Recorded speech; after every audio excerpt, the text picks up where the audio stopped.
દિવસે દિવસે વધી રહેલી ગરમીના કારણે સામાન્ય જનજીવન પ્રભાવિત થયું છે, ત્યારે તેમાંથી વડોદરા પણ બાકાત નથી। આપ જોઈ રહ્યા છો વડોદરામાં જે પ્રકારે જે ઉનાળો શરૂ થયો છે અને આકરો ઉનાળો અત્યારે હાલમાં શહેરીજનો માટે આ સાબિત થઈ રહ્યો છે। જે પ્રકારે ગરમીનું પ્રમાણ વધી રહ્યું છે તે જોતા આપ જોઈ રહ્યા છો જે વડોદરાના જાહેર માર્ગો છે એ સુમસામ ભાસી રહ્યા છે। મોટાભાગના શહેરીજનો કામ વગર તેઓ બહાર નીકળવાનું ટાળી રહ્યા છે અને જે લોકો બહાર નીકળી રહ્યા છે એ લોકો ગરમી સામે રક્ષણ મળે તે માટેના તમામ પ્રયાસો કરીને નીકળતા હોય છે। આપણી સાથે વડોદરાના કેટલાક નાગરિકો છે, તેમની સાથે વાત કરીએ। કાકા, તમે જ્યારે ઘરની બહાર નીકળો છો ત્યારે કયા પ્રકારનું પ્રોટેક્શન લઈને નીકળો છો ગરમી સામે? ઘરની બહાર જ્યારે નીકળ્યા ત્યારે સૌથી પહેલાં એક તો અમે રહ્યા સિનિયર છે એટલે અમને ગરમીથી બહુ જ બીક લાગે, એ હિસાબે અમે ટોપી ચશ્મા કાં તો રૂમાલ છેલ્લે પહેરી નીકળ્યા છે। અને સમજો કે 10-15 કિલોમીટર જવાનું હોય જ્યાં અમે ફક્ત 5 કે 7 કિલોમીટર જો બી નથી કાપતા અને પાછું રેસ્ટ લઈએ છીએ, કારણ કે ગરમી દિવસે દિવસે વધી રહી છે ને આ તો એક શરૂઆત છે। હજી આગળ શું થશે એ તો કહેવાય નહીં। એમાં જે આપણા પહેલાંના જે વડલા એટલે કે વડોદરા નગરીના જે નિશાની હતી એને તો અત્યારે નામો નિશાન મિટાઈ રહી છે। ઝાડ ઓછા થઈ ગયા એના કારણે ગરમી વધી રહી છે। તમારી પાસેથી જાણવા માંગ્યું શું લાગી રહ્યું છે, આ ગરમીના કારણે કેટલી તકલીફ પડી રહી છે?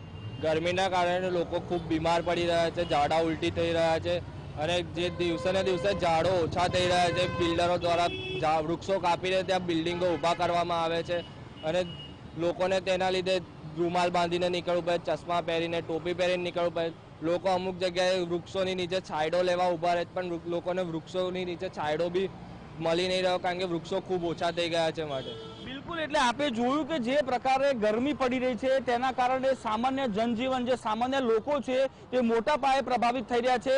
સૌથી મહત્વપૂર્ણ બાબત એ છે કે હજુ આ તો શરૂઆત છે અને આગળ હજુ આકરો મે મહિનો લેવાનો બાકી છે, ત્યારે વડોદરા વાસીઓની શું હાલત થશે તે વિચાર કરી શકાય તેવી બાબત છે।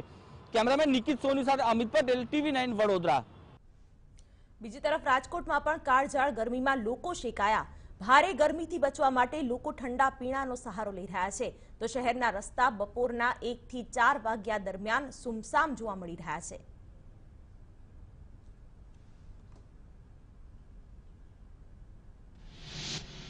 પારો 44 ડિગ્રીને પાર પહોંચ્યો છે, ત્યારે હાલ હું રાજકોટના મોટી ટાંકી ચોક વિસ્તારમાં છું કે જ્યાં આપ જોઈ શકો છો કે જે રસના ચીચોડા છે તે રસના ચીચોડા શરૂ થઈ ગયા છે અને લોકો ક્યાંક ને ક્યાંક જે ગરમીથી રાહત મેળવવા માટે જે રસ છે, શેરડીનો રસ તે પી રહ્યા છે। ખાસ કરીને જે ગરમી 44 ડિગ્રીને પાર પહોંચ્યું છે ત્યારે યુવક હોય, યુવતીઓ હોય, તમામ લોકો જ્યારે ઘરની બહાર નીકળતા હોય ત્યારે આંશિક રાહત મળે તે માટે જે શેરડીનો રસ છે તે પીવાનો આગ્રહ સૌથી વધુ રાખતા હોય છે। આપણે ક્યાંક ને ક્યાંક જે રાજકોટ મહાનગરપાલિકા દ્વારા જે ઓરેન્જ એલર્ટ જાહેર કરવામાં આવ્યું છે તેને લઈને લોકોને પણ ઘરની બહાર 1 વાગ્યાથી લઈને 5 વાગ્યા સુધી ઘરની બહાર ન નીકળવા અપીલ કરવામાં આવી રહી છે। ત્યારે હવે ક્યાંક ને ક્યાંક આગામી 2 દિવસ સુધી જે તાપમાનનો પારો છે હજુ સુધી વધે તેવી શક્યતાઓ હાલ હવામાન વિભાગ દ્વારા વ્યક્ત કરવામાં આવી રહી છે। ત્યારે ક્યાંક ને ક્યાંક હવે રાજકોટવાસીઓ પણ આકરા તાપમાં શેકાતા નજરે પડી રહ્યા છે। કેમેરા પર્સન ભાવેશ લશ્કરી સાથે ગૌરવ દવે, TV9 રાજકોટ।